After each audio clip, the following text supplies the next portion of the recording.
kicking it off. That was ridiculous.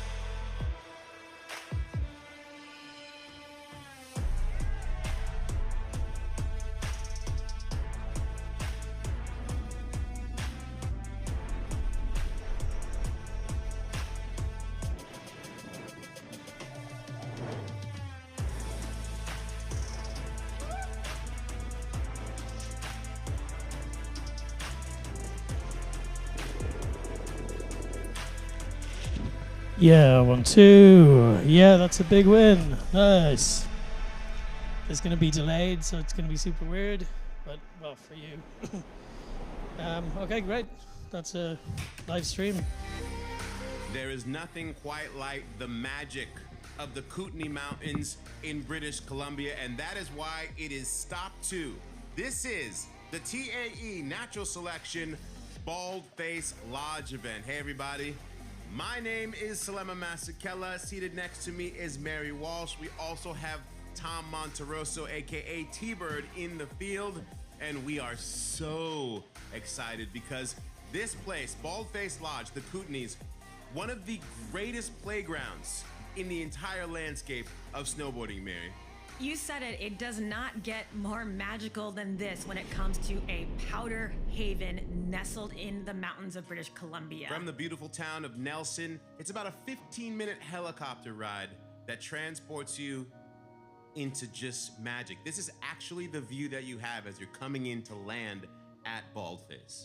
You're just under 7,000 feet elevation when you're nestled among the trees at Baldface Lodge, and really you feel like you are on the edge of the world when you are there.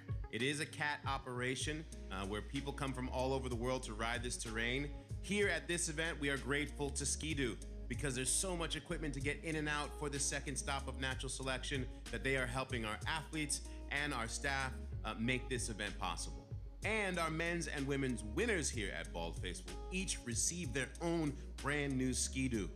How dope is that, Mary? That is so sick because having this kind of tool is so integral for all of these riders throughout the entirety of their seasons as they explore just a plethora of various terrains. And speaking of terrain, Baldface is just absolutely massive. 32,000 acres is the expanse that this takes up, loaded with treed glades, bowls, and ridgelines that connect everything all together. And like the Natural Selection Tour, the Baldface Lodge is designed to be in tune with the environment. It is a wonderful place to hang out and reflect on the riding you've been doing as you see some riders plotting their lines.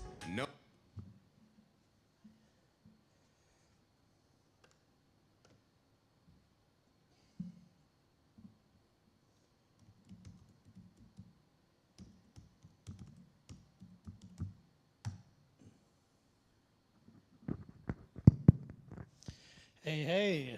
So, the issue I was having was that we can't get out through Bay A and Bay B. So I've slaved into Bay C here, and Bay C seems to let us out to the world, which is cool. So this is a microphone test, so it sounds nice to the PA. Hopefully, sounds nice to the stream. And same with this one. They should be totally equal, and hopefully sounding clear and good through the live stream. I'm just going to see what you guys are saying in the chat.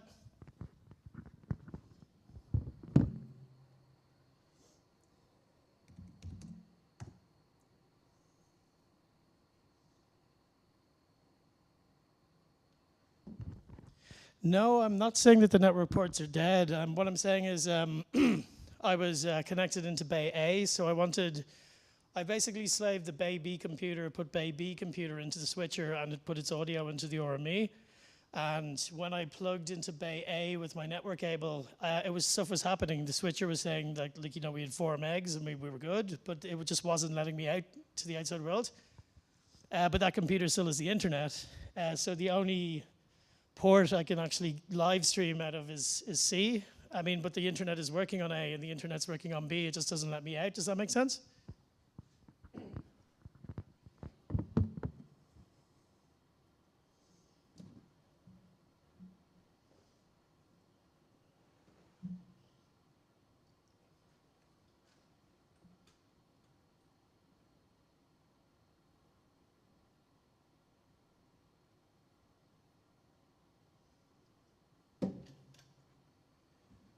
Okay.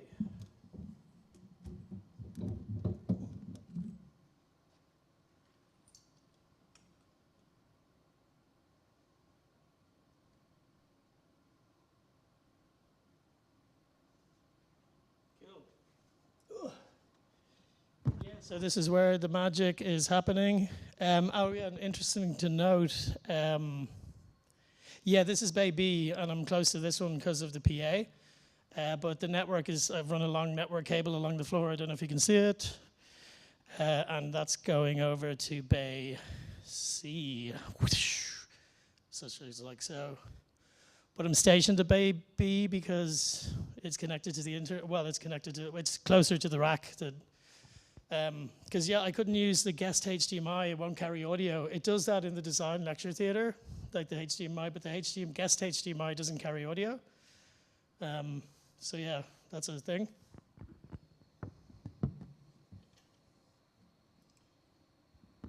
Ooh, I never noticed how white the top of my head is actually. Ooh. Better dye the old hair soon.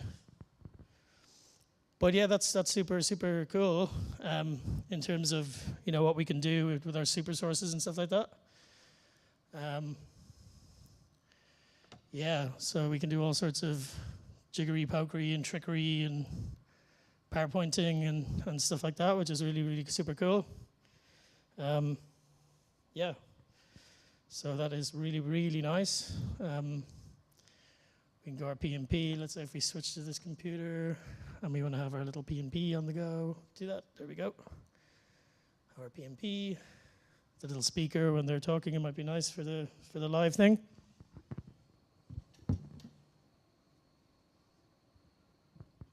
Yeah. So I think that's really nice. And I'm just gonna, instead of having to bring another laptop, I've just totally slaved the Bay B computer, put its audio into the RME, and then put its HDMI into the Blackmagic. So that's pretty cool.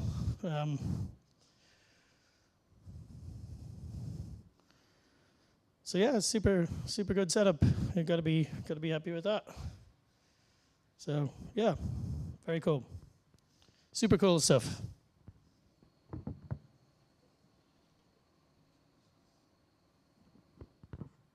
Yeah, I will. I mean, so yeah, in terms of the network on these two machines, let me just go back to one. Yeah, no, the network is unaffected. Whoops, what did I do there? Something stupid. Wait, oh, I've pressed fade to black. Oh, that's not cool. Anyway, so yeah, no, in terms of the network, these two machines have internet. It just won't let me out with the Vision Switcher, but Neil Datahan said that not every port that you go to will let your live stream thing happen. So maybe that's something to do with it, maybe? I don't know. Perhaps.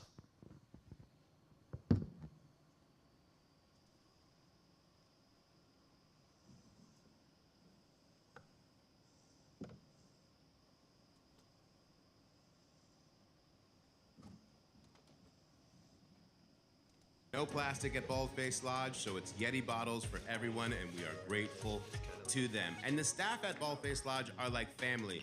And this toast right here, honoring a fallen guide by the name of Nile. Baldface truly is a one-of-a-kind snowboarder's paradise. Founded by Jeff Pensiero, the lauded guide John Buffery, and legendary snowboarder Craig Kelly, when they created this place, they made a foundation for community, creativity, and really celebrating the heart of snowboarding.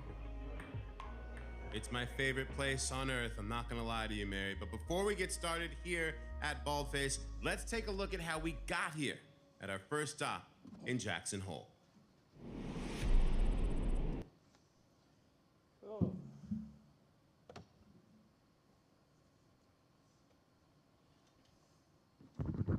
Yeah, so I think with the RME, I'm going to create some some show presets. I know it's getting boring. Thanks for tuning in, guys. So that's a successful live stream.